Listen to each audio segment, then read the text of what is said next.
This elite female secret service protects the kings and queens of Wakanda, and they also threaten to impale people on desks. Your Geek History lesson on the Dora Milaje is now in session.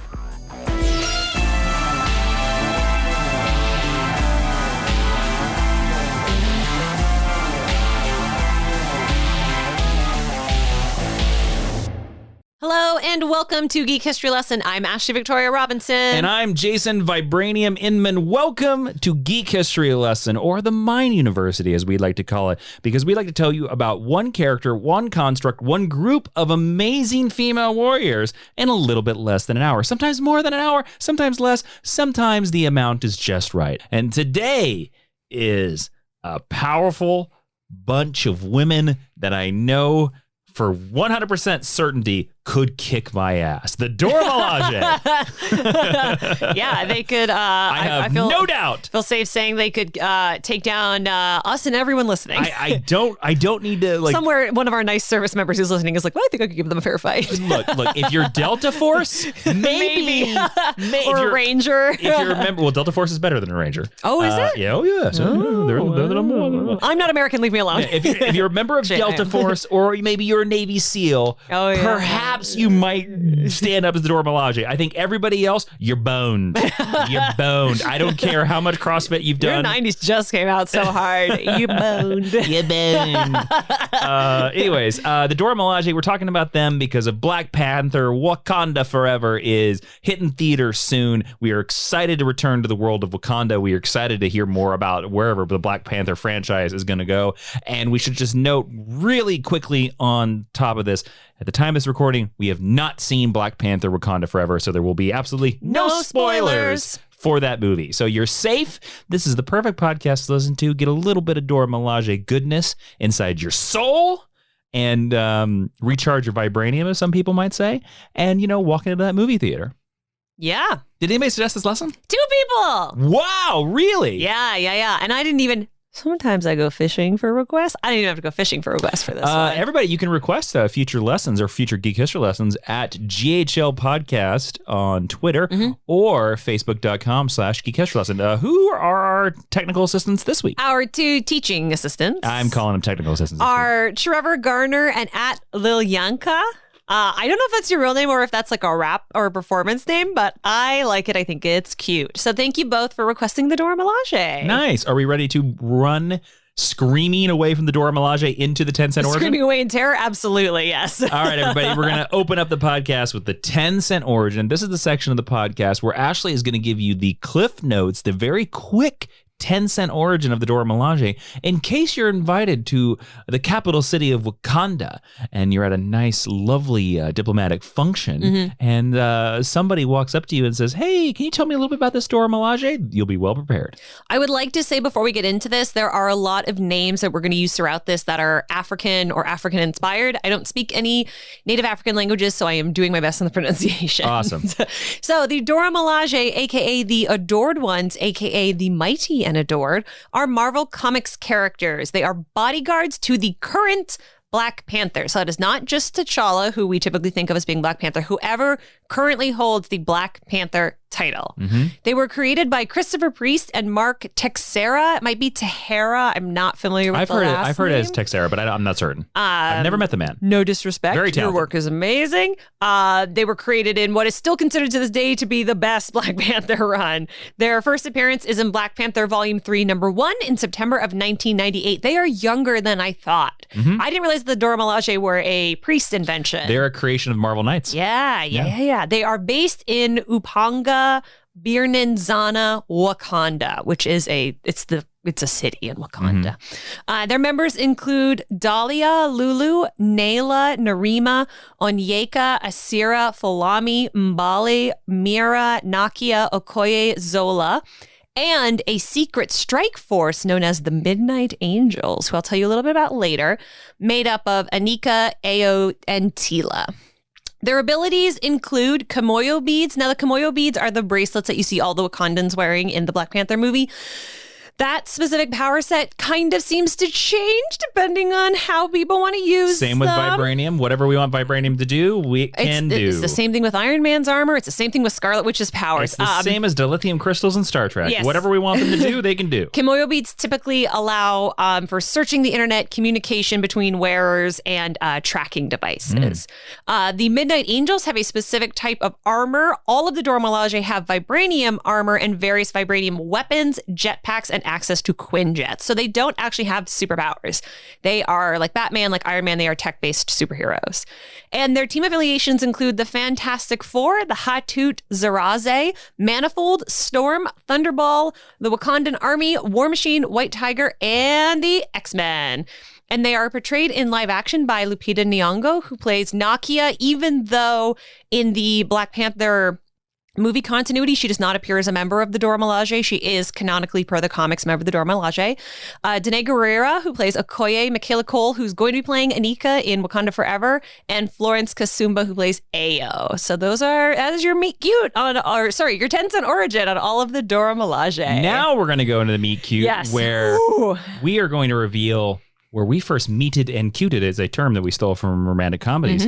Where we first meeted and cuted the Dora Milaje. Ashley, Yes. I have a feeling our answer is going to be exactly the same. Yeah, I had no idea who they were before I saw Black Panther, the 2018 movie. I'm sorry to say. Yeah. No, it's funny. I read this late 90s, early 2000s Black Panther run by Christopher Priest, and I had completely forgotten the Dora Milaje. So, like, I honestly... There's really only two prominent characters in that run. I honestly have to say that it is the Black Panther movie. I will say, there has been a lot more on the Dora Milaje and on their specific members and making them individual characters versus like in the Christopher Priest run, they are more of this indefeatable fighting force. They're just used narratively very different, but they have become more relatable and more deep in their characterizations post 2018. So kind of like we were talking with Riri Williams. Post the movie. The Dora Milaje owe way more to the movie, upping their profile and delving into the depths of their character than anything else. And that's not a knock on anyone who wrote them before. That's just an observation about how their stories have broken down. And that's the value, I think, of adaptation. To be taking a really cool concept like this and breaking it down and deconstructing it in this kind of way. I agree. If you want to hear more about the movie specifically, because of course this History 101 is going to be about the comics continuity, if you head on over to our Patreon, patreon.com/Jawan, not only do we have a companion podcast, Geek History Lesson Extra, but in Marvel Club right now, we are in Black Panther territory. We are talking about Black Panther, Wakanda Forever, all kinds of fun stuff where you can actually see our beautiful faces as we do this as well. Geek History Lesson Extra this week, we're talking about elite female fighting forces, and we have that. We have on the DC side of things, Jason and Jeremy John about Justice League. 2 episodes a month. You are almost done season 2? We're getting close to the end of season 2 of Justice League. Yeah, we're about to hit unlimited territory. Ooh, that's when it gets really good and every character under the sun shows up. So we're just really proud of everything we do over there. We would love for you to come check it out. Patreon.com/Jawan. You should know how to spell it. Jawiin. Yeah, but we want to make sure. You never know. This could be somebody's first episode. No, I'm going to shame you if you don't know how to spell it. How dare you? Oh, After boy. I just asked for a lot of grace and forgiveness for my own Oh, boy. pronunciation. No, if you're new, honestly, we'd love to come see you. We'd love Welcome. you to come see us. Hello, over where there. have you been? Yeah, where have you been for 430 something episodes? Have you been under a rock? I actually love it. When we'll get to the section, but I love it when people are like, I just found it and I've been listening for 4 months straight. There's a lot of episodes to do that. All right, let's get into History 101. Let's learn about the Dora Milaje. Yes, let's. Just to reiterate one more time, in case you're having a busy morning or something while you're listening, we have not seen Wakanda Forever at the time of this recording. We will not be spoiling it. Yep, there'll only be fake spoilers. Only pretend spoilers. I'll be making up fake things right now. In fact, I know for a fact it's confirmed in Black Panther Wakanda Forever that Sue Storm shows up to sell Girl Scout cookies. to sell Girl Scouts. To sell human Girl Scouts and Girl Scout cookies at Wakanda.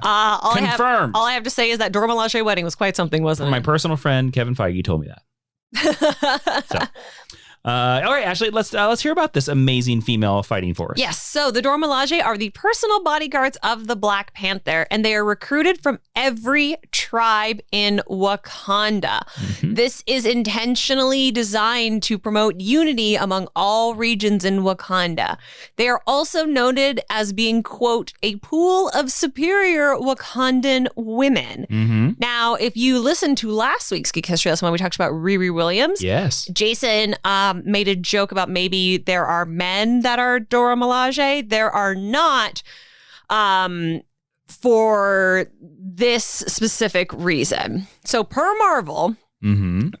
the Dora Milaje are, quote, an ancient tribal tradition. The Dora Milaje were assembled as potential queens for an unmarried king. So we're being heteronormative. They have to be childbearing queens. Okay. Maintaining the peace in Wakanda by ensuring that every tribe had the opportunity to put forward one of their daughters for the crown, end quote. So that's another reason why it's really important that they come from all regions of Wakanda, every tribe that Wakanda encompasses. So for the Black Panther that can't get married, that's what the Dora Milaje's original function was. Yep, exactly. Got Back it. when we practiced a lot more arranged marriages. Yes. Have you ever read a Black Panther comic and why they referred to Black Panther as beloved all the time? This is why, because they could all be named his queen at any time, which was something that I thought was super strange when I first read the Ta-Nehisi Coates Black Panther, and this makes a lot more sense that it's like this hollowed tradition. It's more ceremonial. It's not that they're all in love with him. Yeah, I never realized that either. Again, I just thought it was like a strange, I guess, thing of the patriarchy that they call him beloved. Yeah. Or like, it is. But I mean, he is a king, so you could. Oh, we're going to talk a lot about the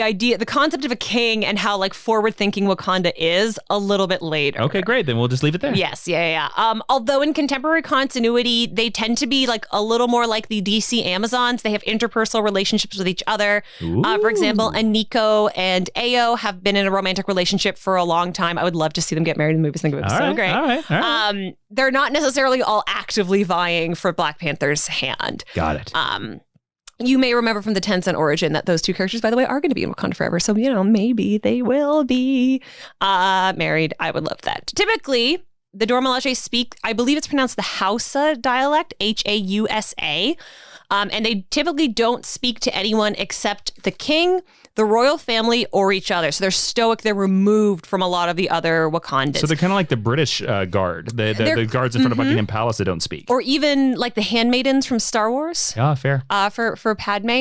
I did some research, and the Hausa is an actual dialect. It is a language from the northern Nigerian and adjacent regions. So Okay. I know Wakanda is fictional, but that might help you in your mind space decide where geographically in Africa it lies. Also, fun fact, in the original, in a Black Panther 2018, I know that Winston Duke is doing a Nigerian dialect for his performance as M'Baku, so I thought that was kind of cool. So TLDR, they keep the peace in Wakanda. The Black Panther picked the Dora Milaje from rival tribes to serve as personal guard and ceremonial wives in training. Here are some of the most prominent members of the Dora Milaje. These are the ones that are either heavily featured in the comics or in the movies, often both. So I'm going to break them down for you. The first is Anika. She is a former leader of the Dora Milaje who was arrested and stripped of her rank after killing a chieftain who had been victimizing women in her village.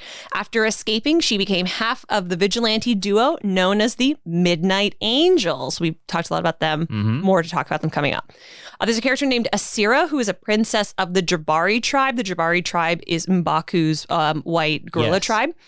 Ayo is Anika's lover and another former Dora Milaje. After Anika was arrested and sentenced to death, Ayo broke her out of prison, and they used some prototype armor to become the Midnight Angels. Mira is a member of the Dora Milaje who lost her right arm. She's reassigned to protect Shuri after this. So if you ever see a Dora Milaje with basically like a Misty Knight Iron Man kind of arm, that's Mira. Okay. Narima is a Dora Milaje member who helped Storm fight the V series of Doombot. She's the most prominent Dora Milaje when Storm is the queen of Wakanda. Nakia is a Wakandan mutate, which means, so she's a mutant, with superhuman strength, speed, and agility. She's a former Dora Milaje of T'Challa. I didn't know until doing research for this that Nakia is technically a mutant.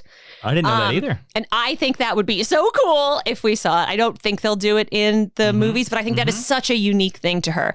Okoye is a former Dora Milaje. Okoye is of the Jukwale tribe and acted as a traditional proper concomitant, which means like wife in training, to the king, speaking only to him and only in Hausa, an African language widely spoken, affording the king and his wives a measure of privacy.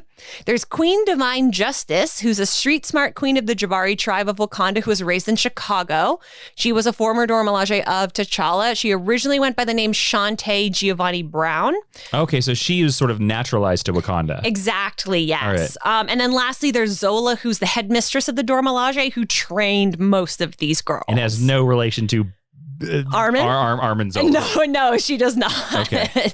So, Jason, I would like to ask you, now that we've broken down, we know a little bit of the history of the Dora Milaje, I would love to know, is there one of these characters who stands out as your favorite or one that you think is the most interesting? And I would love your answer right after this. Okay, Jason, the people want to know, who's your favorite Dora Milaje?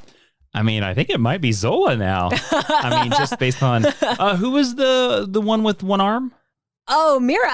I think it's Mira. I kind of hope. I should do some Googling. Is Mira going to be in the new movie? It's M. No, she's not. Or if she is, she is not. She has not currently been announced. M''YRA. My favorite is probably Okoye. I think that's the really basic answer because we all love Danae. Yeah, amazing. She's so cool. And she has obviously her prominence and her portrayal has done a lot to like up that character's profile. I mean, Mira, I will say this. I could be wrong, but like a picture comes up. Well, maybe it's wrong. I don't know. Like there are some pictures. Who knows? So people, so somebody on Reddit is theorizing. People think she's in that movie. Interesting. Or in Black Panther 1. I would love it. And you could honestly like, that is a character that would be so easy to just be like, that's Shuri's childhood best friend, right? Like you could expand that character in a really interesting way. Yeah. Okay. So now that we've talked broad strokes, I'm going to talk to you about some stories. How the Dora Milaje actually interacted with these characters. So, there hadn't been a Dora Milaje program in Wakanda for quite some time until T'Challa became Black Panther.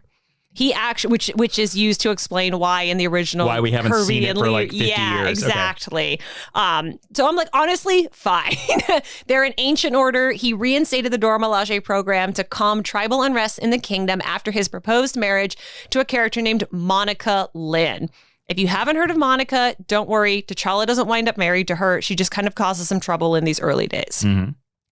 Nakia and Okoye became the first Dora Milaje to serve T'Challa when they were only teenagers. So if you read a lot of the priest stories, you'll often see two Dora Milaje. They're kind of the only two who... Yeah.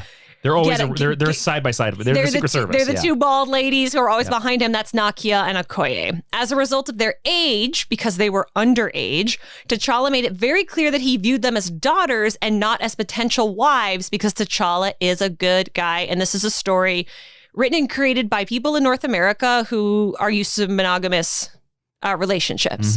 Okoye understood this, but Nakia loved T'Challa and thought that he loved her after T'Challa was taken over by Jason's favorite, Mephisto. Yeah, I mean, the Marvel Universe's favorite right now, Mephisto. Yes, and he kissed her. So, Jason, did you think Mephisto would be rearing his head in this Black Panther episode? No, but I'll be honest with you. I'm quite tired of Mephisto. He's not an interesting character. I mean, he's Satan. He's like, here's Satan. Yeah. I mean, he's not an interesting villain. It's literally the devil. Nakia was so jealous of T'Challa's fiance Monica Lynn and her relationship with T'Challa that she threw Monica from a fighter plane during a war. Okay. And this didn't eject her, just threw her. Literally throws tossed her. Yes. That means you hate that person. Yes. Well, she's like a 16-year-old girl. Okay. Sorry to all 16-year-old girls listening, but I was one once. This doesn't seem like a wild accusation. It's true. We know it's true. This caused her to be removed from the Order of the Dora Milaje. It may shock you to learn. Surprise. Honestly, if Lupita Nyong'o throws somebody out a window in an upcoming Black Panther movie, I'd be interested in watching that. Following this rejection, Nakia is recruited by Eric Killmonger. Jason, for anyone playing along at home who doesn't know, who's Killmonger? Oh boy, what's his super villain name?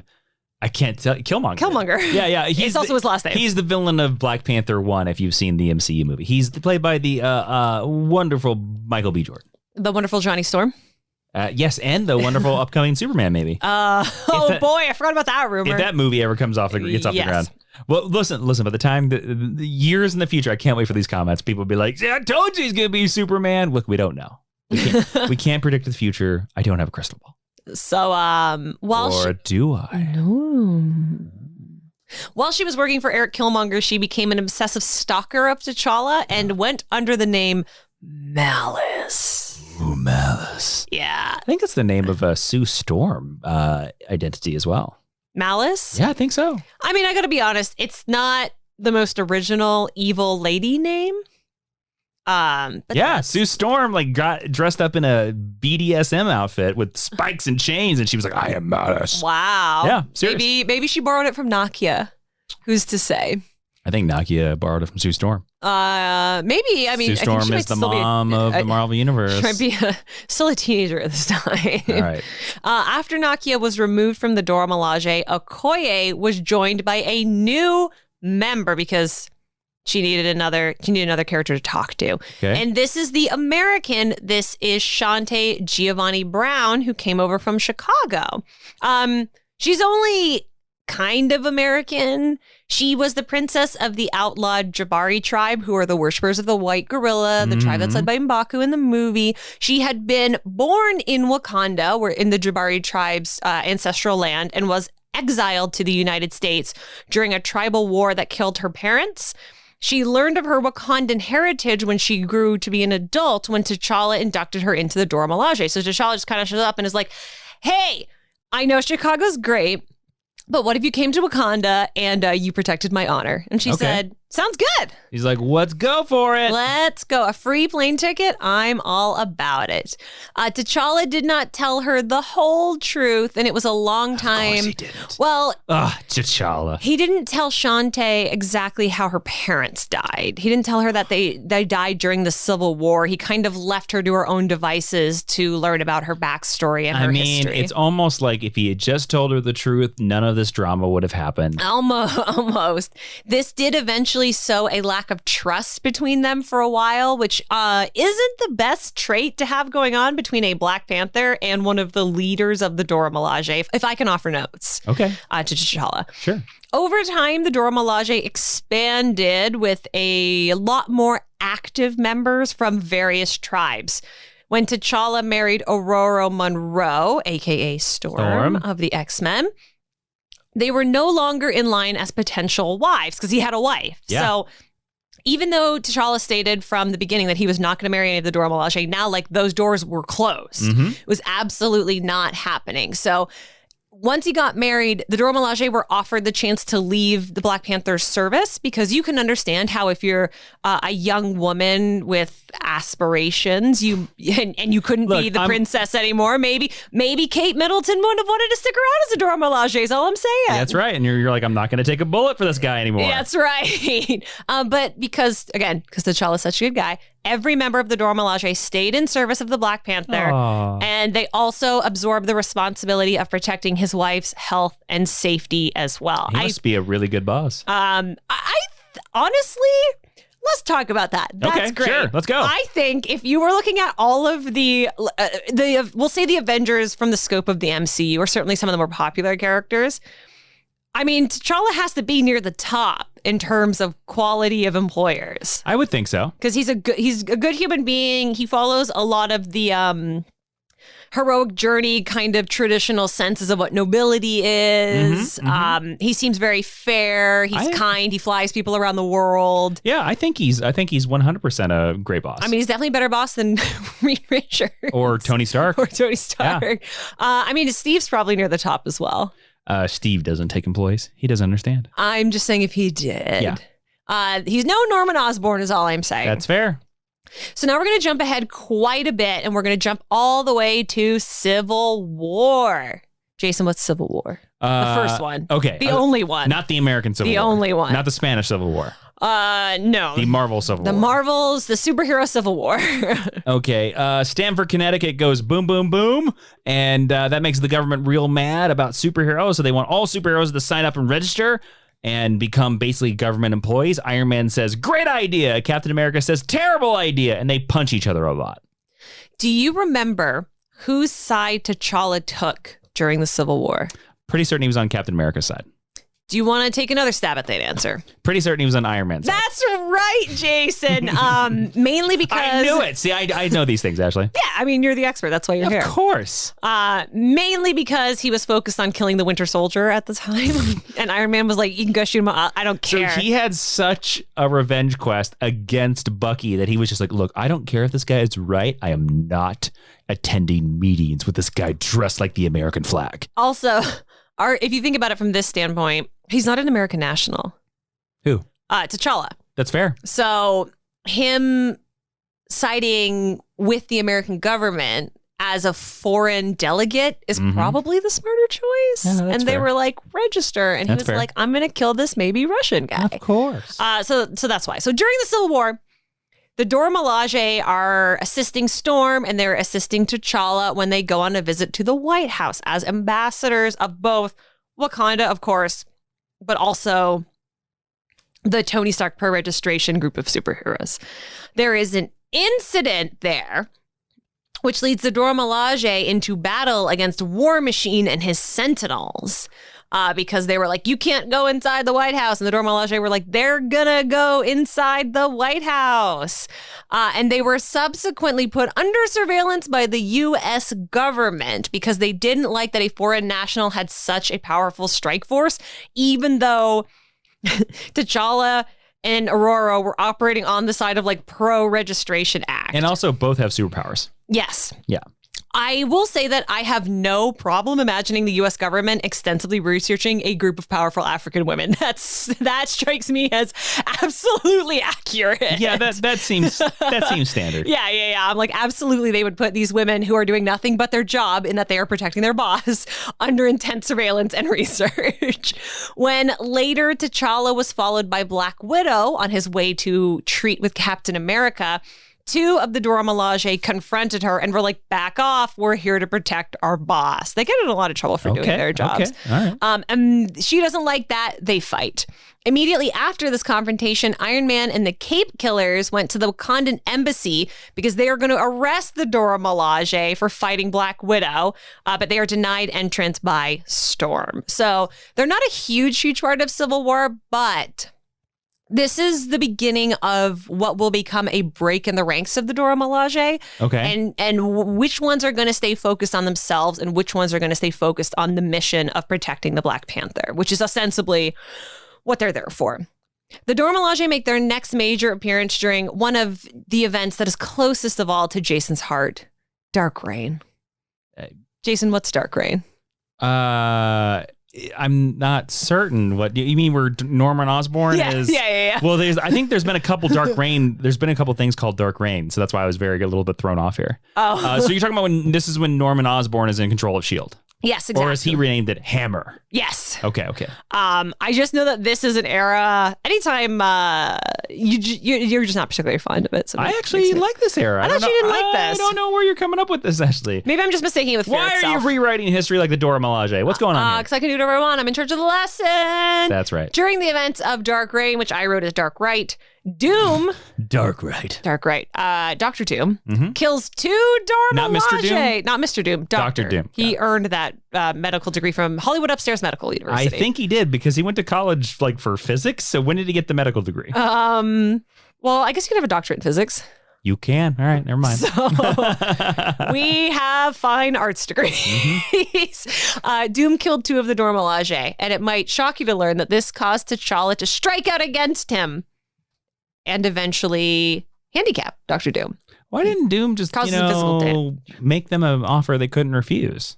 Like, Doom is always looking for brides. They want to get married. I don't know if they want to get married. The only people that he has to talk around that giant castle are robots that sound like him. Very boring conversations. Yeah. Get some Dora Milaje in there. Yeah, that's funny. So this incident prompts T'Challa and the Dora Milaje to create a specialized fighting style. So they were better able to outperform robots and or magic. See, robots like Doom. They also use this time to recruit new members and expand their ranks. This is a detail you'd have to change it very heavily, but I would love to see in the movie. I love the idea that the Dora Milaje have a unique and specialized fighting style, particularly They are like this elite strike force, and they don't have superpowers. I would love to see something like this expanded more. I think You mean the idea that they cool. could take down Doombots. like actual with like, let's be honest, what a lot of people would call like quote unquote primitive weapons. Like we don't think of a spear as being as specialized as a rifle. Right. I would love to see that taken up and expanded on. So they are recruiting a bunch of people. So they bring in all these new young Wakandan women. They teach them this fighting style, and they're like, okay, so are you familiar with Battle Royale? Mm-hmm. If you survive this fight, you get to be a Dora Milaje. Oh, okay. And it's not like It's Hunger Games almost. Yes, it's not a fight until one person is left standing. It is basically a fight to see how much they've perfected this fighting style and how long these people can last.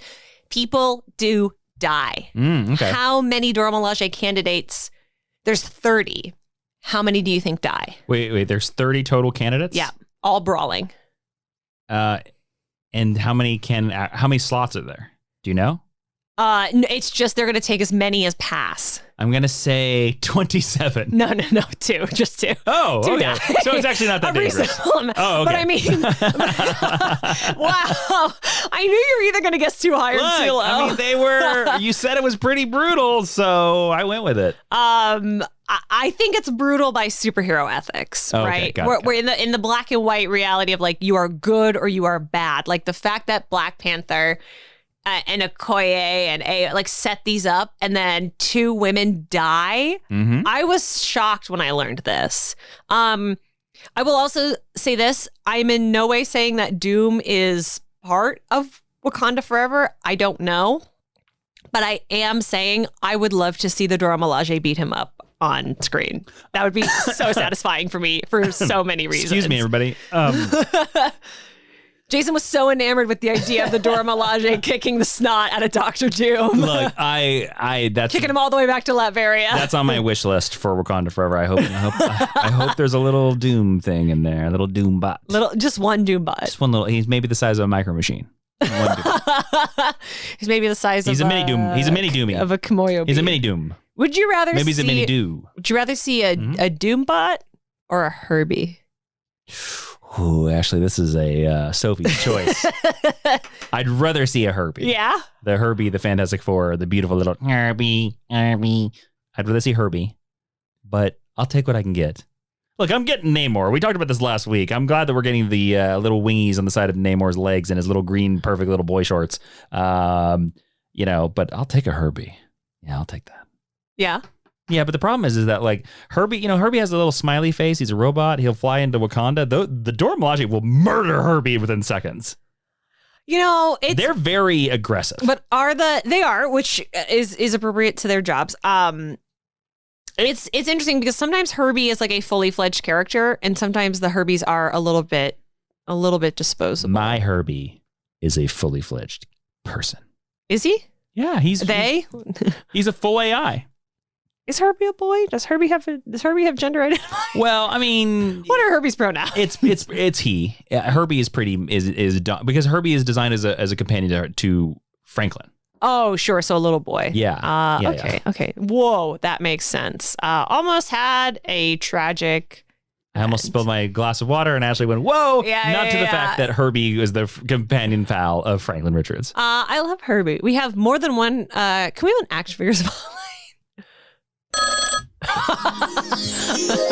Herbie's calling. Action figure spotlight. Yeah. We have 2 Herbie action figures. Well, technically we have 3. Do we? Well, not really action figures. I have the Pop Funko of Herbie. It's the only Fantastic Four Pop Funko I bought because it's cute as hell. I have the little Herbie action figure that came in this Fantastic Four box set that you bought me, which I'm so happy you did because it's the only Franklin action figure they've ever made. Yeah. And it's one of the few Herbies they've made. And then there's like the mini Funkos. And I have that Herbie as well. That's right. So, yeah. Also, by the way, fun fact, by the time this recording, it might already be here, but I'm getting... You're getting another Herbie? No, I wish. If anybody wants to send us Herbies, email us at geekishlesson@gmail.com. We'll give you the new I will take P.O. box. all the Herbies you want. Hasbro made that giant 4-foot tall Galactus. Oh, yeah. Oh, Jesus. There's rumblings that it is they're finally shipping it? They're finally shipping it. Wow. Yep. Yeah, so I will keep the listeners updated if that Galactus shows. We'll post a do a Geek History Lesson on Instagram photo shoot of the Galactus. Unboxing video? We'll have to, I don't know about an unboxing. Maybe we'll do it. Would it be worth doing an unboxing video on the Geek History Lesson Instagram? On the TikTok? I don't want to do TikTok. Do you think Doom's on TikTok? Is he? Do you think the Dora Milaje's on TikTok? They're not. They're too busy. No, the Dora Milaje, Shuri's on TikTok. For sure. Shuri's She's teaching on TikTok. I think Shuri invented TikTok. So it would be WickTok? No, I think she just invented it. I think I don't know. I know, but everything in the Marvel universe has like an off-brand name. Oh, okay. So I'm like Wakanda Talk, Walk Talk. Walk Talk. Yeah, that's what that would be. I think Shuri's on TikTok. Riri's on TikTok too. Riri's on TikTok. Kristoff, Doom's adopted son, is on TikTok keeps walking by him and be like, "Dad, be on TikTok." And he's like, "Bah, no." Or his is just like, "Shoot, my dad says." Or it's like Doom will prevail. Yeah. Kamala Khan is also on TikTok, making her fan theory videos. Yeah, probably. Okay, I got to ask you one more thing about Doom. Do you have to? As we're getting back to the Dora Milaje. Okay. Doom War. Are you familiar with it? I believe, is it the storyline where Dr. Doom says he basically tries to colonize Wakanda for all their vibranium? Yes, exactly. Yeah. So he's like, Wakanda's mine, baby. For like the I wrote for the 555th time. Which is like, this is a really typical Dr. Doom thing to do. It is. He is always trying to show up and be a real colonizer for the vibranium. He's done it to New York City about 5 or 7 times. Where he just shows up and is like, New York City's mine! Yeah, but it feels a little more pointed when it's a European monarch doing it to a sovereign African nation. A fascist monarch despot? Yeah. So Doom War happens. And Doom War happens. 500 Dora Milaje take a stand against 80,000 soldiers from the Wakandan army. They are obviously under the control of Doom at the time. The Wakandan army, not the Dora Milaje. And the Navy, and they are later used as Shuri's army to destroy Doom's global network. So they take down 80,000 Wakandan military forces, and then Shuri takes these 500 Dora Milaje and uses them specifically to destroy Doom's global network, which means like taking down Doombox and crashing satellites and beating up anyone who gets in her way, basically. Got it. And then a smaller group of Dora Milaje is also used by T'Challa, along with Deadpool, to kill Dr. Doom. Okay. And this specialized group of Dora Milaje would go on to be known as the Midnight Angels. Now, Jason, would you be interested in seeing the Midnight Angels, the specialized task force in the MCU? I want your answer in just a second. Okay, so I've just introduced this idea of a specialized task force, the Midnight Angels. Jason, do you think this would be an interesting concept to explore in the MCU? No. Why? Because I think it would dilute the brand. I think it would be too confusing for a movie. I think we need to learn that the Dora Milaje... I don't like secret things inside secret things. Do you think the Dora Milaje are secret? Well, they're sort of the Secret Service. Yeah, I guess so. They're not like a CIA. They're not an espionage. Well, yeah, they are an espionage branch, but they're public figures. But it's like I don't need. Especially, look, I understand that those things happen in the real world. We were just talking about Delta Force. Yes, Delta Force is inside the U.S. Army. Yes. Navy SEALs are inside the Navy. Yeah, I'm sure there's stuff inside all military forces that we can't even conceive of. I understand, but I think for the simplicity of a story and a movie, I think just introduce those characters and maybe say that's their nickname of that squad. Great. We call ourselves the Midnight Angels. Yes. But okay. I wouldn't make a secret thing inside of a secret thing. I think that's fair. For screenwriting terms, that is a hat on a hat. I agree with you. I think it would be cool to say the name. And I think it would be a really fun wink to the comic readers. But I think you're right. I think having a whole subplot or a whole series around that might be, as you say, hats on hats on hats on hats on hats. Hats on hats on hats on hats on hats. So it's not always good between the Dora Milaje and T'Challa.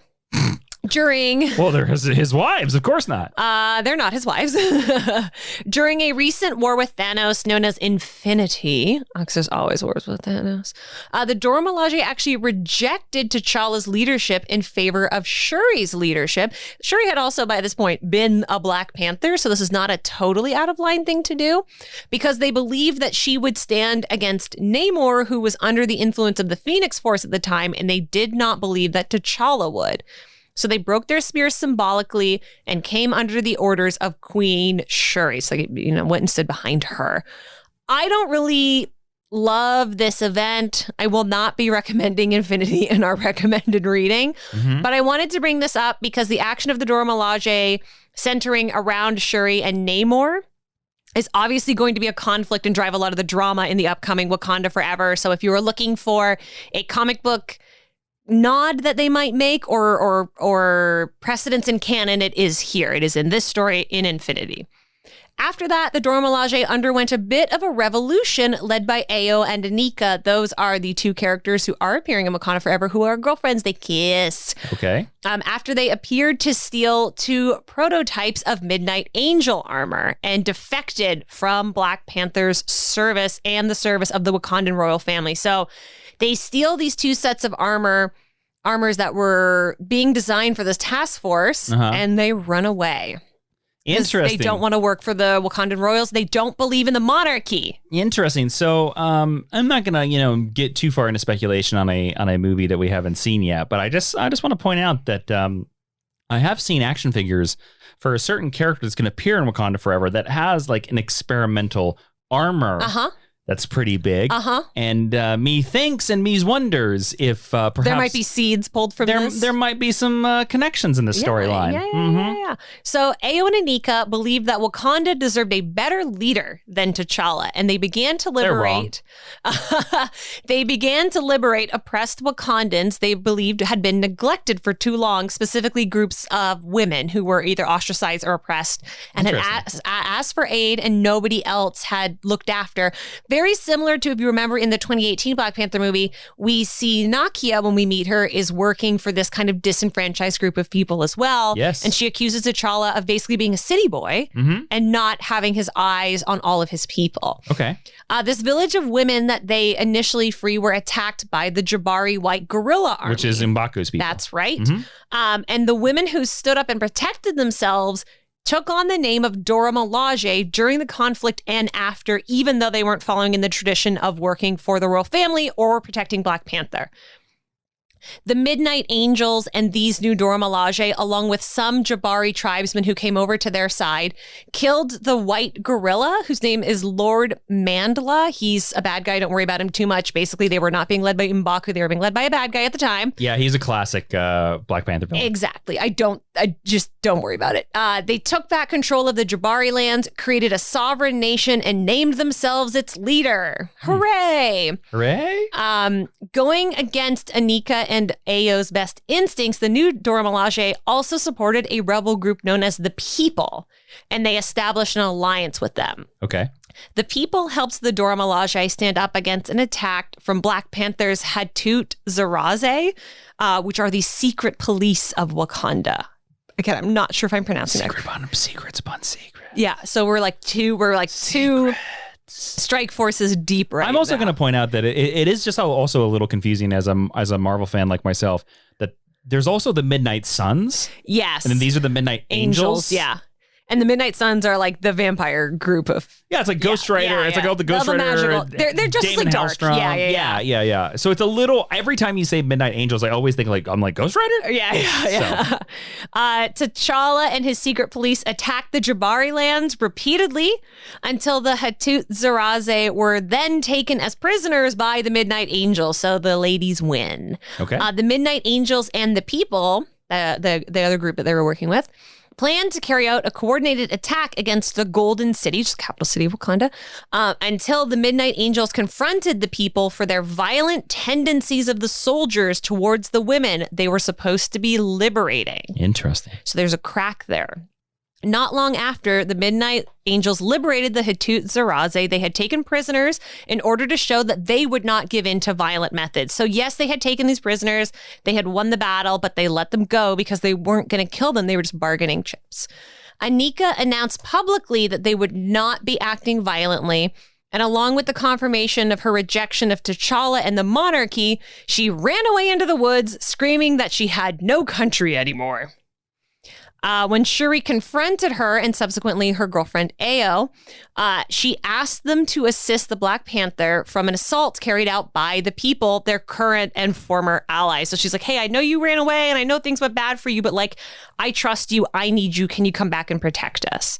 Even though both of the Dora Milaje leaders opposed the idea of helping the king, Shuri told them that T'Challa was a man of honor, unlike the leader of the people. Because it's comics, Shuri convinced them.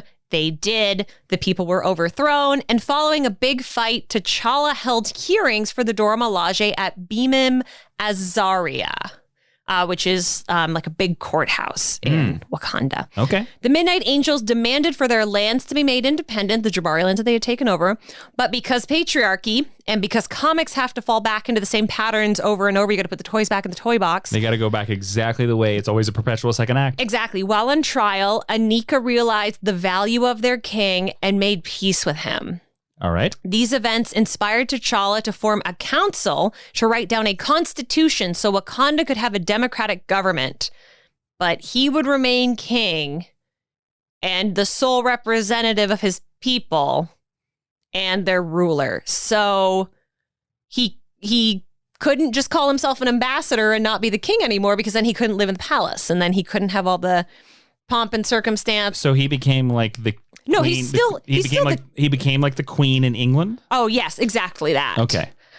Except also, if you've read any comics from that point forward, like he still just acts as the king of the entire nation. Yeah. I think this is a really neat and interesting idea of having this incredibly powerful intellectual African nation and then trying to move it forward from a monarchy, which is such an oppressive structure, into a democracy that, to me, this story, and I have read it, smacks of editorial getting their hands on this and being like, no. T'Challa is king of Wakanda. He will always be king of Wakanda. Make him king of Wakanda. You can talk about the Constitution. He is king of Wakanda. Okay.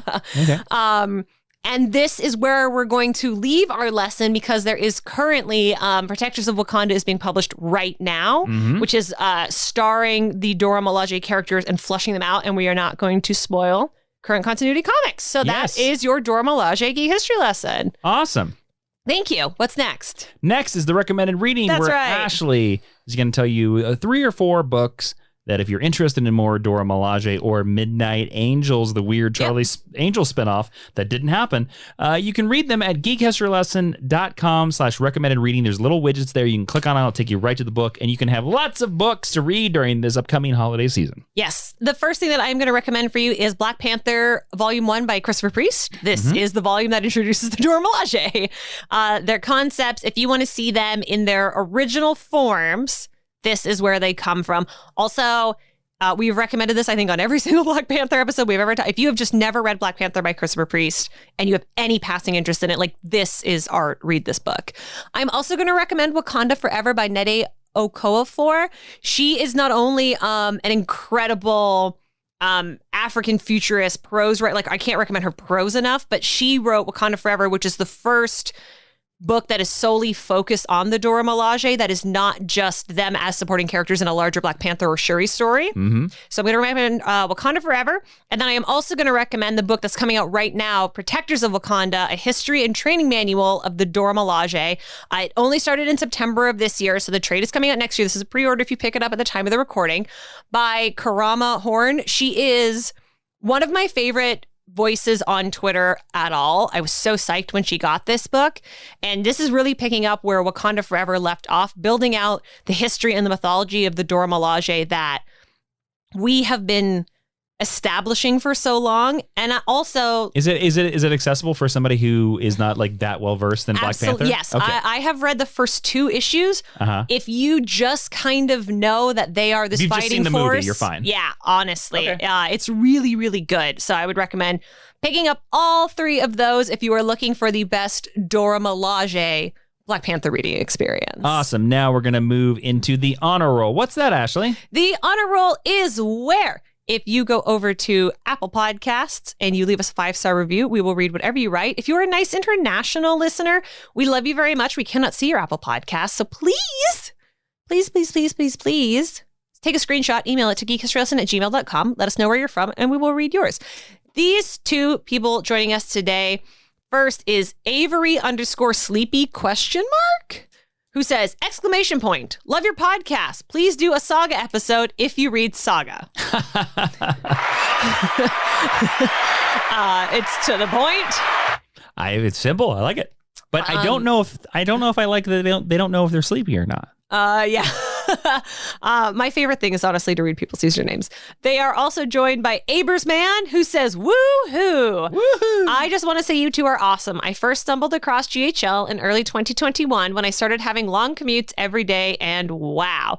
Your listens and recommended reading are great gateways that have helped me unlock the mystery of my favorite characters, Loki, Thor, Spider-Man, Batman, and most importantly, Nightwing. Yeah. Thanks for having so much content. I could basically marathon. On to Patreon. Yay! Hey. So Abersman and Avery_sleepy ?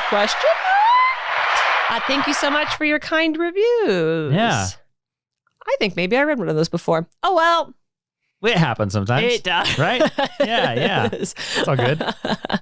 Jason, what's going on in the Teacher's Lounge today? Well, Kristoff, the son of Doom, has is all over Walk Talk.